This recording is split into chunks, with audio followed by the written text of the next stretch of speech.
talk about influencers. These are influencers, and they're friends of mine.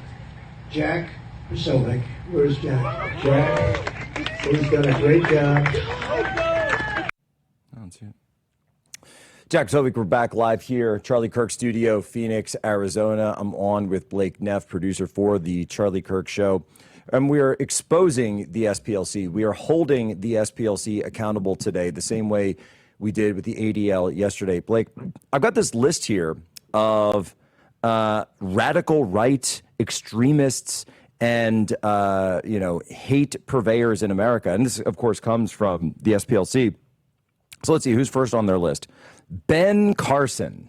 Dr. Ben Carson. I mean, big hate monger. I mean, you saw him on stage at Charlie's Memorial. The ranting, the raving. It was just endless hatred. The Heritage Foundation. Dennis Prager. PragerU. The Federalist Society. Franklin Graham. The Catholic Medical Association. The Alliance Defending Freedom. Focus on the Family. Family Research Council, which we just described, had a attempted mass shooting there. Religious Liberty Commission, Liberty Council, Pacific Justice Institute, Leadership Institute, the Ruth Institute, again and again, Texas Values, Florida Family Policy Council, the Homeschool Legal Defense Association, Moms for Liberty. I just know off the top of my head, I know they went after Moms for Liberty very hard. I believe it was last year. And this year, they had been targeting who? Turning Point USA. They've also gone after Matt Walsh, Michael Knowles, Daily Wire, those guys, again and again and again. And it's completely out of control. And they're sitting on $1 billion, which I'm sorry, this just has to be rampant fraud. Oh, and, there's other stuff you could point to. And this is why it really galls me that, the Alabama AG's office never seemed to take too much notice of it. Totally forgotten now, but in 2019, there actually was a mini scandal with the SPLC.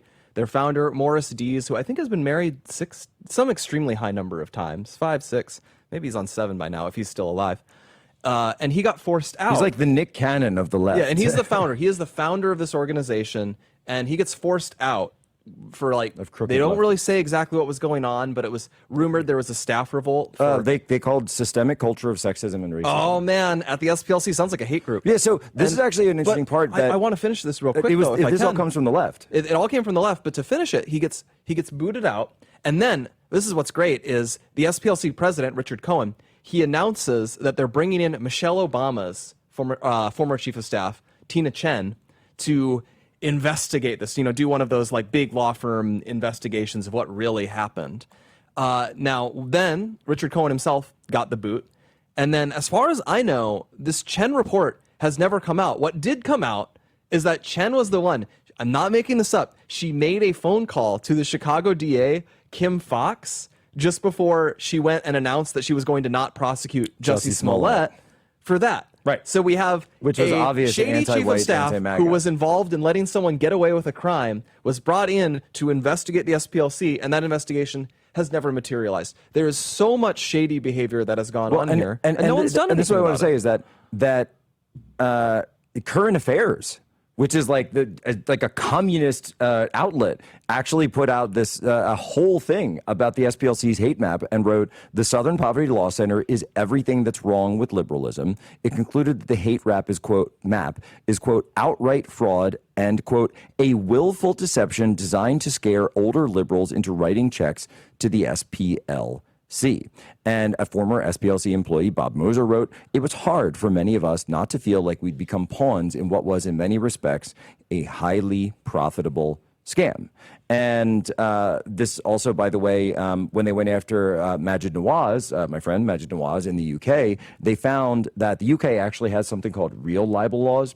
And he sued and won a $3.3 million settlement with them, who they went after. They also had to walk back their statements on Ayaan Hirsi Ali, and they did actually publicly apologize to Dr. Ben Carson. But they included Ben Carson in an extremist file. These people are completely out of control, and they're sitting in one of the reddest states running a fraudulent scam, raking in $1 billion and directly partner with Google, directly partner with YouTube, and in many cases partner even with the FBI and members of law enforcement. And they're so often used as this bogus source by the media. I'm looking at the same article. Or in Senate confirmation where they would pop up Yeah. all of the time. So like the New York Times would cite them all the time, where they would say, I'm looking right now at a New York Times article that was about the website VDARE, and it just throws in here. Sure. The Southern Poverty Law Center classifies VDARE as an anti-immigration hate website. Well, okay, so you're basically